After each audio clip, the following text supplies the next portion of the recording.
produce future effects. At that time, they cannot penetrate past causes. Their light of wisdom is not enough to penetrate the past causes.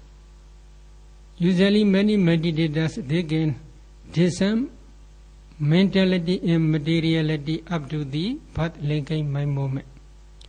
After discerning Nama Rupa, mentality and materiality in the path linking mind moment, they cannot proceed past lives, past Nama Rupa. They cannot discern past Nama Rupa. They cannot see past Nama Rupa. Why? Their light of wisdom is not enough to penetrate past life.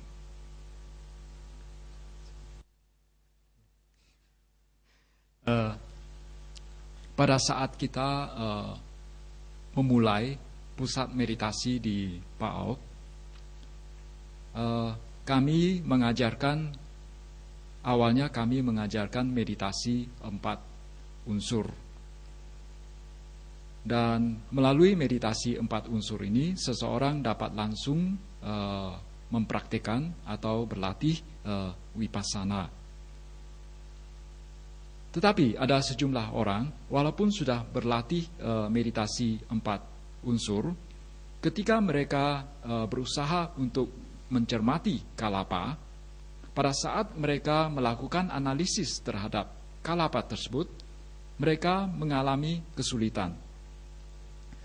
Kita tahu bahwa kalapa ada 3 jenis rupa atau 3 jenis fenomena batin, fenomena materi yang di mana pertama adalah fenomena batin yang yang disebut nutrisi, sari nutrisi rupa kalapa. Kemudian yang kedua adalah jiwita atau fenomena rupa kalapa yang berhubungan dengan daya hidup. Kemudian yang ketiga adalah rupa kalapa yang berhubungan dengan jenis kelamin atau jenis seks seseorang. Nah, pada saat sejumlah orang tersebut melakukan analisis terhadap ketiga jenis rupa kalapa ini, mereka memerlukan waktu yang lama untuk bisa sampai melihat secara jelas. Dan mereka juga memerlukan waktu yang lama untuk melakukan pengamatan terhadap berbagai jenis fenomena mental yang muncul pada saat itu. Mereka juga mengalami kesulitan atau memerlukan waktu yang panjang untuk mengamati atau mencermati paticca samuppada, yaitu melihat bahwa sebab lampau menghasilkan akibat di masa sekarang. Sebab di masa sekarang menghasilkan akibat di masa yang akan datang. Pada saat mereka berusaha untuk melihat sebab di masa lampau, mereka mengalami kesulitan. Mengapa bisa demikian? Karena cahaya kebijaksanaan yang mereka hasilkan tidak cukup kuat untuk menembusi apa yang terjadi di masa lampau. Pada saat mereka berusaha untuk mengamati nama rupa pada saat patisandi, mereka masih bisa lihat. Tetapi pada saat mereka berusaha untuk melihat nama rupa pada kelahiran lampau, maka mereka mengalami kesulitan. Dan itu semata-mata karena cahaya kebijaksanaan mereka tidak cukup kuat. If they try to discern past causes, before discerning past causes, they must already discern ultimate materiality, ultimate mentality, both internally and externally. At that day, When they are descending external world, all trees, mountains, human beings, animals, all begin clubbers, no solid. If they again analyze those clubbers, they can see only ultimate materiality. At that time, if they cannot penetrate past causes, we must teach samatha meditation. At that time, if we teach samatha meditation, very, very difficult. Why? Wherever they pay attention, they can see clubbers only. So for those meditators, we must teach past. For example, one kasina, white kasina. We must give him white kasina, white circle. When they focus on that white circle, that circle became clubbers. Very difficult.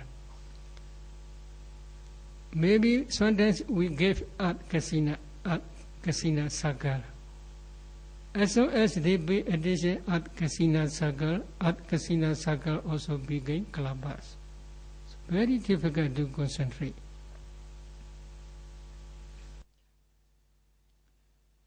Apabila mereka berusaha untuk mencermati sebab masa lampau, ketika mereka harus mampu melihat fenomena batin dan fenomena materi yang paling hakiki. Mereka harus mampu untuk melihat fenomena batin dan fenomena materi baik dalam diri mereka sendiri atau dengan kata lain secara internal maupun secara eksternal atau dengan kata lain mampu untuk melihat yang di luar fenomena batin dan fenomena materi yang terjadi di luar diri mereka. Ketika mereka melihat gunung, mereka melihat manusia, hewan, mereka harus mampu melihat fenomena materi yang paling hakiki dalam masing-masing objek tersebut.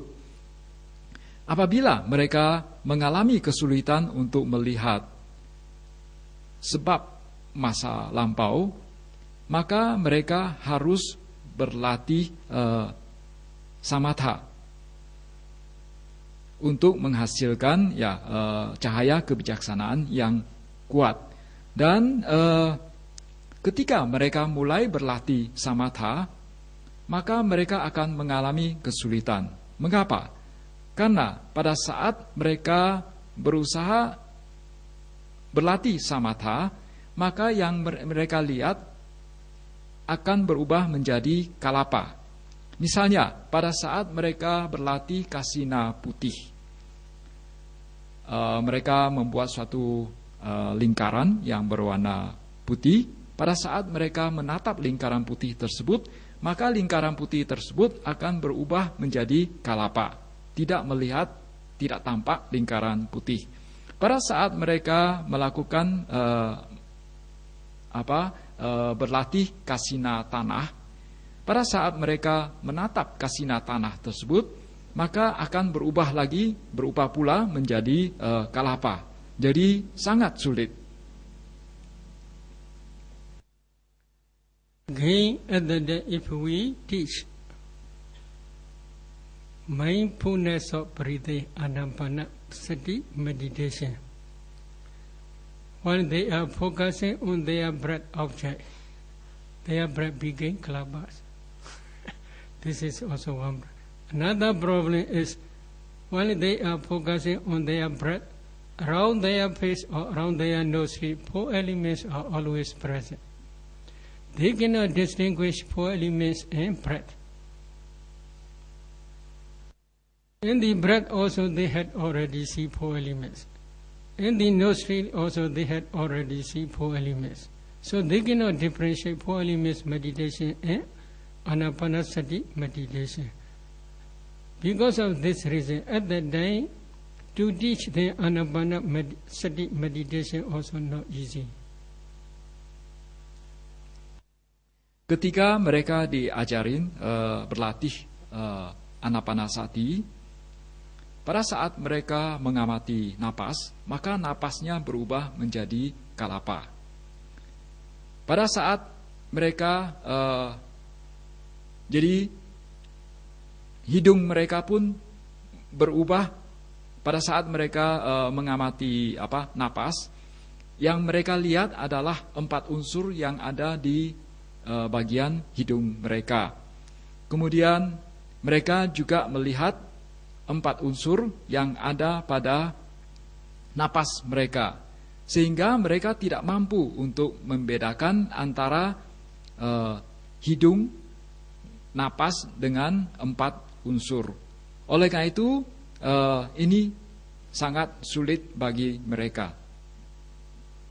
At the day, for some meditators, we try to teach them cross meditation objects such as Asubha meditation, formless meditation. If a meditator wants to practice formless Asubha meditation, female yogi must try to see female dead corpse. Male yogi must try to see male dead corpse. At that day, we ask them, have you seen any dead corpse? Some meditators, they say they never had seen dead corpse. Why? They afraid too much. So they don't want to see this dead corpse. So already put inside coffin, at that time only they can see. It is very difficult. So sometimes we must wait funeral.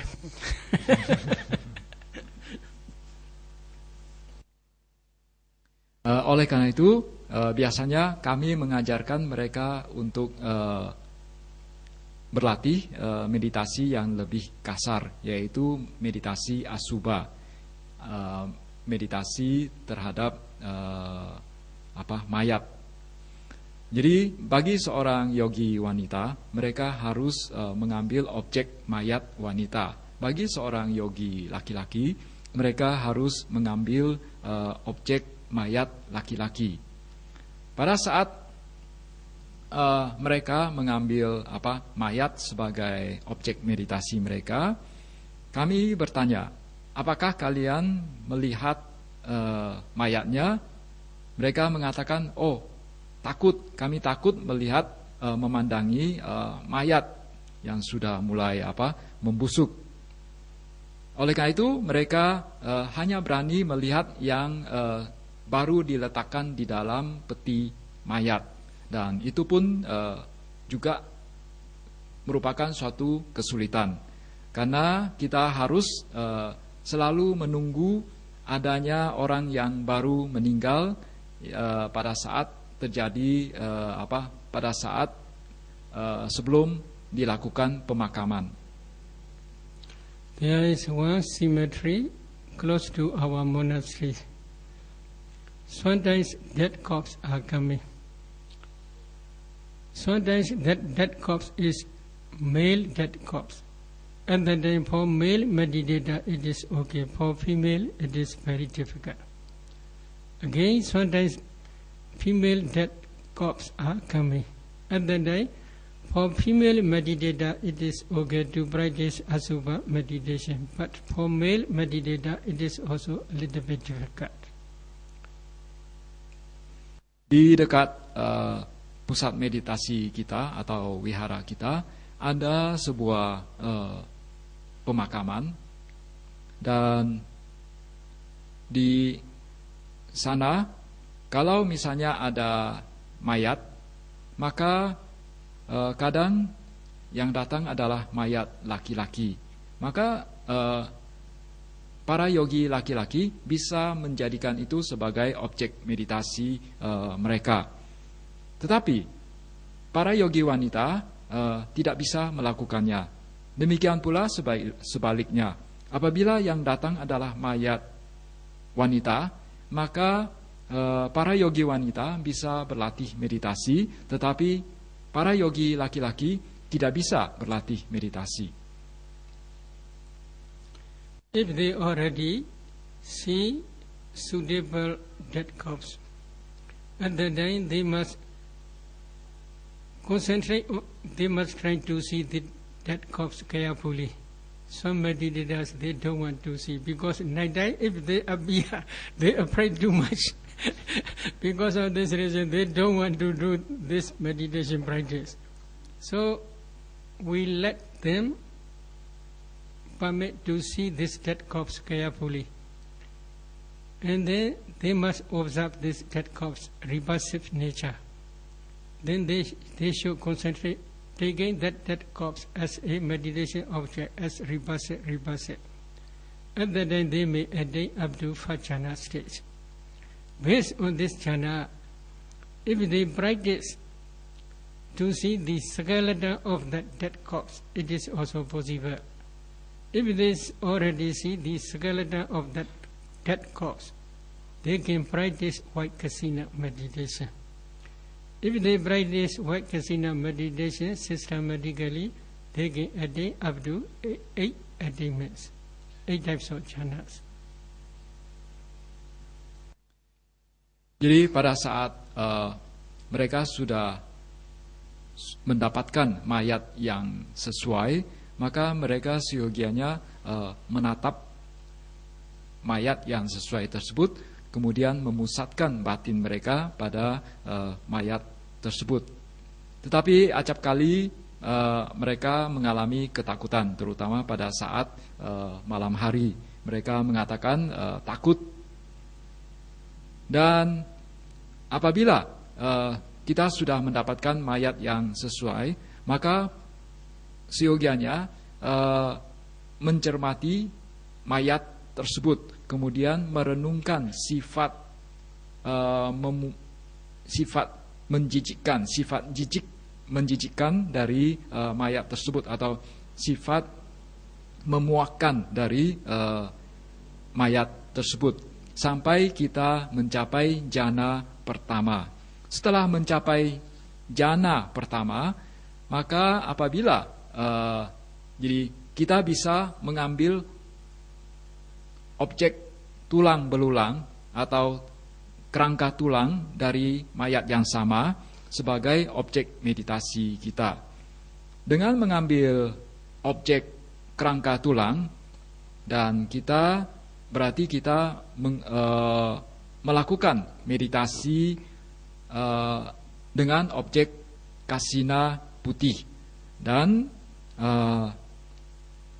dengan objek kasina putih ini, seseorang akan mampu untuk mencapai jhana sampai ke 8. We teach this asubha meditation, repulsive meditation or formless meditation, because the object is cross. It is very easy to take this dead corpse as meditation object for some meditators. However, for some meditators, it is also very difficult, although the object is cross. Why it is difficult? When they focus that corpse became kalabas. Very difficult. So they must practice again, taking the concept pinyati, dead body, as a meditation object again. At that time only they are successful.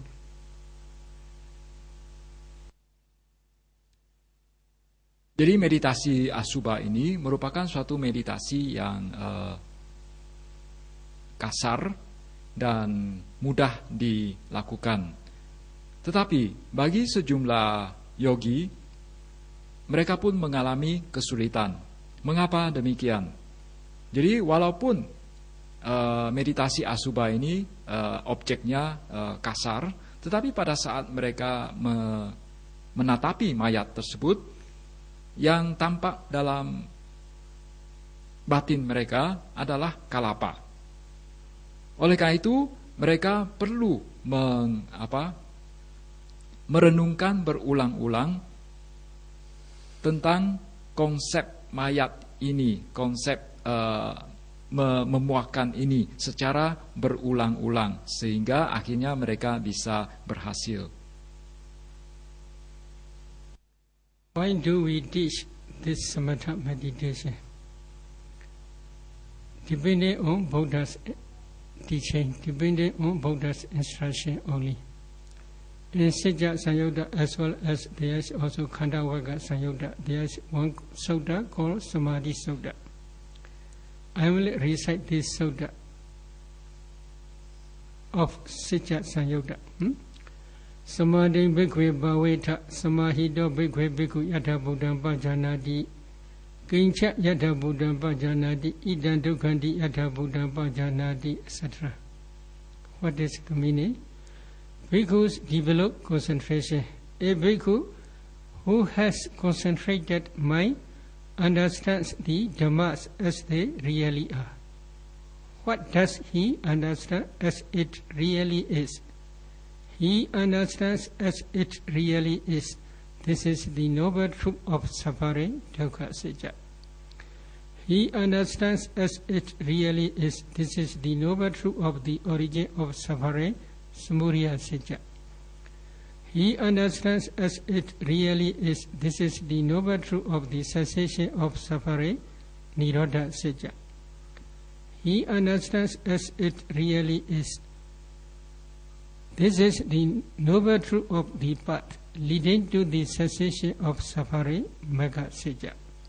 Therefore, bhikkhus develop concentration. A bhikkhu who has concentrated mind understands the dhammas as they really are. In this way, Buddha teaches in Sijja Sanyutta. Mengapa kita perlu berlatih samatha? Mengapa kita berlatih meditasi samatha? Karena ini semata-mata berlandaskan apa yang diajarkan oleh Sang Buddha. Saya akan mengutip sebuah sutta yang berasal dari Samyutta Nikaya. Sutta ini terutama berasal dari Satya Samyutta. Jadi Sang Buddha mengatakan, oh para biku, kalian seyogianya mengembangkan konsentrasi. Karena batin yang terkonsentrasi atau batin yang terpusat akan mampu membuat seseorang melihat Dhamma sebagaimana adanya. Apabila seseorang mampu memahami sebagaimana adanya, maka dia akan memahami dukkha satya atau kebenaran tentang dukkha. Apabila seseorang memiliki pemahaman sebagaimana adanya, maka dia akan memahami samudaya satya atau kebenaran tentang sebab musabab terjadinya dukkha. Apabila seseorang memiliki pemahaman sebagaimana adanya, maka dia akan memahami nirodha satya, yaitu kebenaran tentang berakhirnya dukkha. Apabila seseorang memiliki pemahaman sebagaimana adanya, dia akan memahami dukkha gamini dukkha nirodha gamini patipada atau jalan menuju berakhirnya dukkha. Oleh karena itu, oh para biku, kalian seyogianya mengembangkan konsentrasi, karena batin yang terpusat atau batin yang terkonsentrasi maka akan membuat seseorang mampu melihat Dhamma sebagaimana adanya. What is the reason? The concentrated mind, especially fourth jhana concentration, produce strong powerful light. This is called the light of wisdom. With the assistance of the light of wisdom, if they try to see ultimate materiality, ultimate mentality, it is very easy. Ultimate materiality and ultimate mentality are the noble truth of suffering, dukkha, sijja. Again, with the assistance of the light of wisdom, if they try to penetrate dependent origination by their own direct knowledge, it is also possible. The dependent origination is the noble truth of the origin of suffering, samudaya satya. Mengapa demikian? Karena batin yang terkonsentrasi, terutama batin seseorang yang sudah mencapai jhana keempat, akan menghasilkan cahaya yang kuat, akan menghasilkan cahaya kebijaksanaan yang kuat. Cahaya kebijaksanaan ini akan membuat seseorang mampu melihat fenomena batin dan fenomena materi yang paling hakiki, akan membuat seseorang mudah mengamati fenomena batin dan fenomena materi yang paling hakiki. Apabila seseorang mampu melihat fenomena batin dan fenomena materi yang paling hakiki, berarti dia sudah melihat dukkha satya, dia sudah menembusi dukkha satya, yaitu kebenaran tentang dukkha. Apabila dengan cahaya kebijaksanaan yang kuat ini, seseorang mampu melihat paticca samuppada dengan pengetahuan langsung mereka, maka berarti orang tersebut sudah mampu menembusi samudaya satya, yaitu kebenaran tentang asal muasal munculnya dukkha. In this case, you may say that the jhana is central target. But we never say jhana is the only way for realization of Four Noble Truths. We never say like that. Jadi dalam hal ini kita boleh mengatakan bahwa jhana merupakan sasaran utama kita. Tetapi kami tidak mengatakan bahwa jhana merupakan satu-satunya jalan untuk mencapai pembebasan.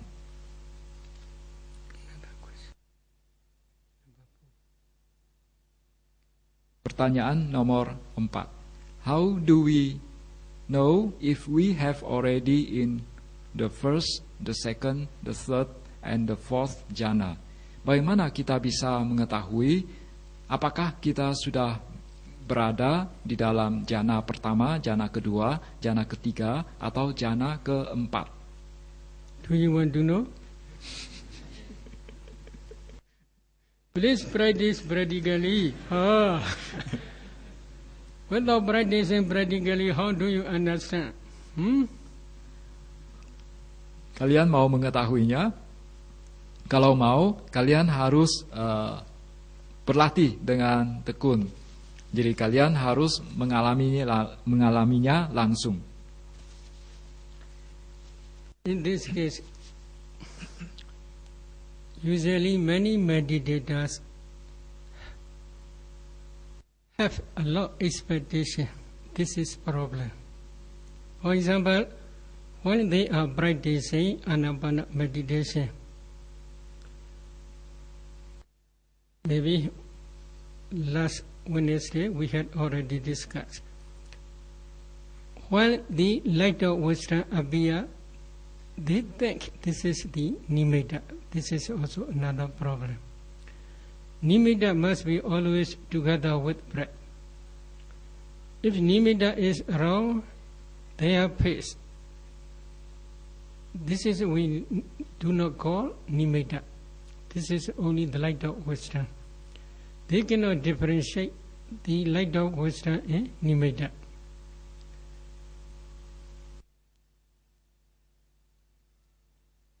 Banyak yogi memiliki banyak pengharapan.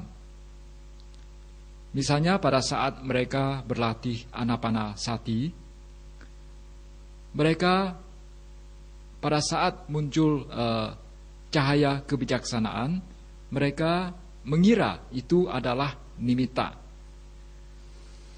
Yang dimasukkan dengan nimitta itu harus menyatu dengan napas. Jadi kalau misalnya kita melihat ada cahaya di seputar wajah, maka itu bukanlah nimitta. Itu adalah cahaya kebijaksanaan. Jadi mereka tidak mampu membedakan yang mana yang merupakan cahaya kebijaksanaan, yang mana yang merupakan nimitta. Some meditators, when they see their breath and nimitta together, or their breath becomes nimitta, at that time they must focus on the nimitta. However, for beginners, this nimitta is not stable. Why? Concentration is not yet deep enough to maintain this nimitta. Because of this reason, if they quickly switch on their attention to the nimitta, or if they pay attention to the nimitta very quickly, the nimitta disappears. Because concentration is not yet deep enough to maintain their nimitta.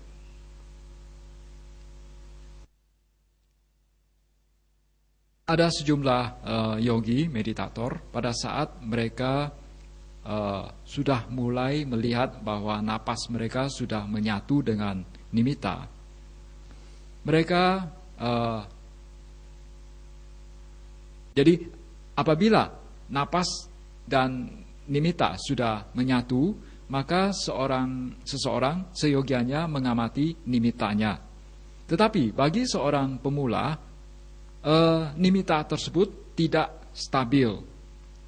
Dan apabila seseorang konsentrasinya belum dalam, belum kuat, maka kalau dia beralih mengamati nimitta, maka nimittanya akan hilang.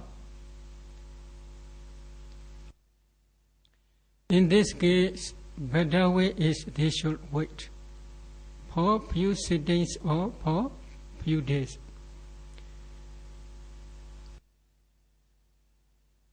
When their mind automatically stick up to the moment, when their mind automatically stick to the nimitta.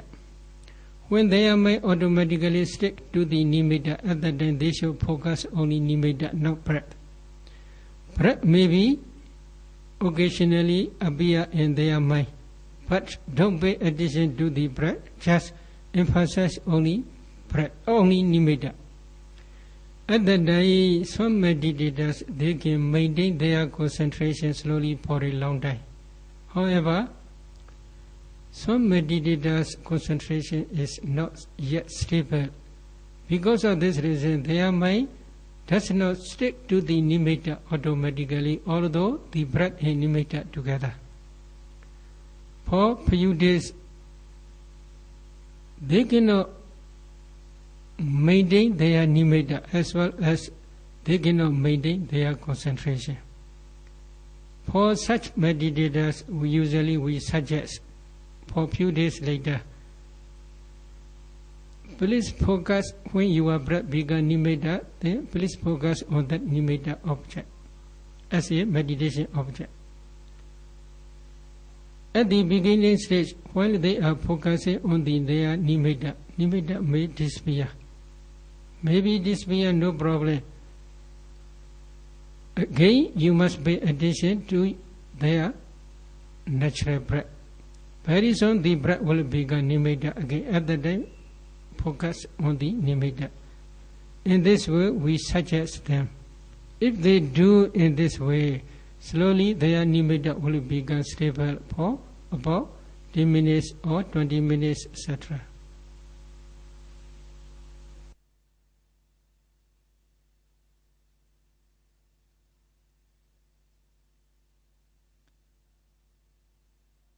Jadi dalam hal ini, cara yang paling baik adalah kita menunggu entah beberapa saat, beberapa hari, ketika batin sudah secara otomatis menempel pada nimitta, maka pada saat itulah kita beralih ke nimitta.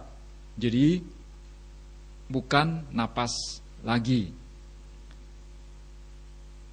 Tetapi kalau misalnya konsentrasinya sudah mulai stabil dan batin tidak melekat pada nimitta,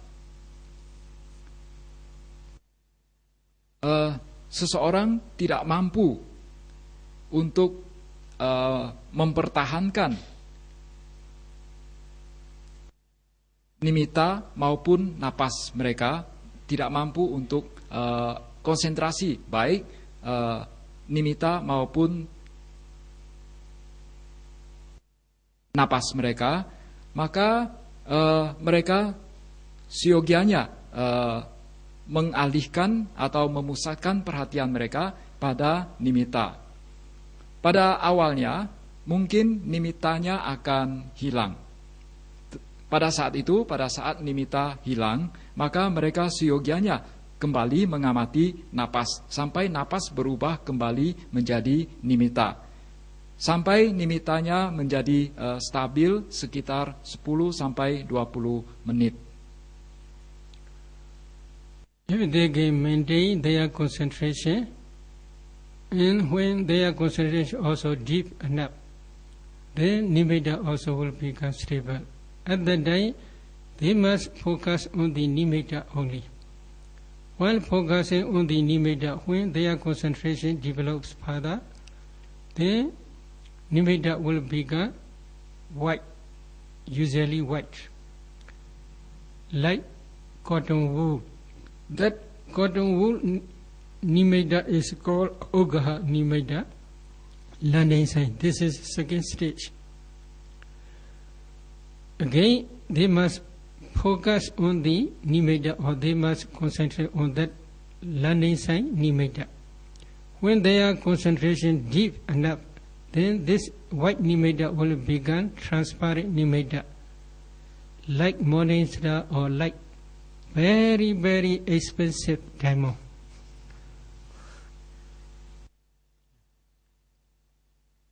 Jadi kalau mereka mampu mempertahankan konsentrasi mereka, dan konsentrasi mereka berkembang menjadi semakin dalam dan semakin stabil, maka mereka siogianya fokus pada nimitta mereka. Setelah fokus pada nimitta, konsentrasi mereka akan berkembang lebih lanjut sampai nimittanya berubah menjadi warna putih atau berubah menjadi seperti kapas. Maka berarti mereka sudah mencapai pada tahap yang kedua, yaitu ugaha nimitta. Dan mereka siogianya tetap bertahan pada nimitta tersebut sampai konsentrasi mereka berkembang menjadi lebih dalam lagi, dan akhirnya nimitta ini berubah menjadi transparan, dan atau bisa juga berubah menjadi seperti sebuah berlian. Berlian ini harganya sangat mahal sekali. That transparent nimitta is called Pratibhaga nimitta, counterpart sign. That Pratibhaga nimitta is the object of excess concentration as well as jhana concentration. What is the difference between excess concentration and jhana concentration? Excess concentration is in Pali Upachara Samadhi. Concentration close to the jhana concentration. Jhana concentration is full absorption.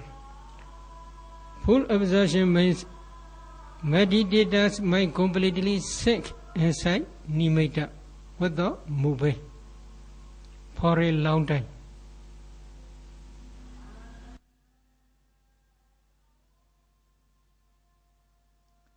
Nimitta yang berwujud transparan itu disebut sebagai Pratibhaga nimitta. Transparan, nimitta yang berwujud transparan ini merupakan objek dari tingkatan menjelang samadhi atau upacara samadhi. Juga merupakan objek dari jhana. upacara samadhi ini disebut tingkatan menjelang samadhi karena sudah sangat dekat dengan pencapaian jana. Dan jana biasanya disebut juga disebut sebagai full absorption. Jadi penyerapan terserap secara penuh. Jadi pada saat seseorang sudah mencapai sudah terserap penuh atau sudah mencapai jana, maka batin mereka akan tenggelam atau akan terserap ke dalam nimitta. Dan tidak, kondisi batin mereka pada saat itu tak tergoyahkan dan mereka mampu bertahan di dalam keadaan demikian dalam jangka waktu yang lama. In excess concentration stage, Upachara Samadhi stage, meditators cannot maintain their concentration for a long time. Between preceding concentration and succeeding concentration, there are many or some interruptions. But in full jhana concentration stage, there are no interruption. They can maintain their concentration for about 1 hour, 2 hours, etc. without any interruption. Mind completely sink inside nimitta and stay there peacefully. At that time, they cannot hear any external sound, etc. Seseorang yang berada di dalam tingkatan menjelang konsentrasi atau yang berada di dalam upacara samadhi, mereka tidak dapat bertahan tidak bisa konsentrasi selama dalam jangka waktu yang lama. Di antara waktu-waktu konsentrasi mereka itu pasti akan muncul sejumlah interupsi, ada sejumlah gangguan. Dan sedangkan pada saat mereka sudah memasuki jana, maka selama konsentrasi mereka itu tidak ada interupsi, sama sekali tidak ada gangguan. Dan mereka mampu untuk bertahan dalam keadaan jana tersebut, mampu bertahan dalam kondisi demikian dalam jangka waktu 1 jam, 2 jam atau lebih tanpa ada gangguan, sama sekali tiada gangguan. Dan mereka mampu bertahan dalam keadaan demikian dalam kondisi batin yang damai. Dalam hal ini mereka juga tidak akan mendengar suara dari luar. What is the reason? The reason is in excess concentration stage, Upachara Samadhi stage, jhana factors are not so strong enough to maintain their concentration. Jhana factors are weak, 5 jhana factors. But in full absorption stage, 5 jhana factors became powerful. Because of the power of 5 jhana factors, they can maintain their concentration for a long time.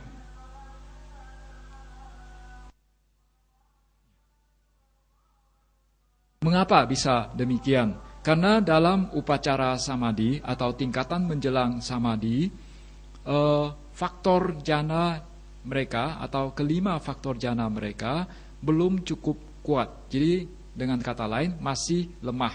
Sedangkan dalam tingkatan jana atau full absorption atau terserap penuh,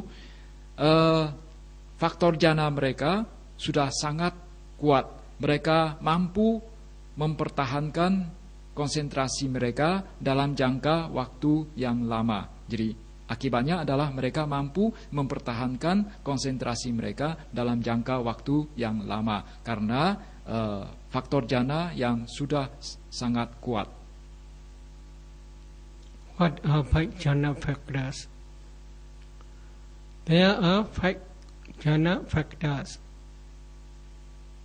Vidaka, Vichara, Piti, Sukha, Ekaggata. What is Vidaka?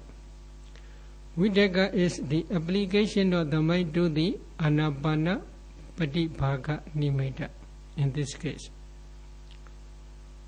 Vichara is sustainment or sustained application of the mind to the Anapana Patibhaga Nimitta. Piti is joy. Sukha is happy feeling taking Anapana Patibhaga Nimitta as object. Enjoying the taste of happiness taking Anapana Patibhaga Nimitta as object. Ekaggata is one-pointedness. This is Sama Samadhi, right concentration. Concentration on the Anapana counterpart side. Altogether there are 5 jhana factors. Apa saja kelima faktor jhana? Mereka adalah, pertama adalah vitaka, kedua wicara, kemudian piti, sukha, dan ekaggata. Apa itu vitaka? Vitaka itu adalah pengerahan batin pada nimitta patibaga nimitta dari anapana 1.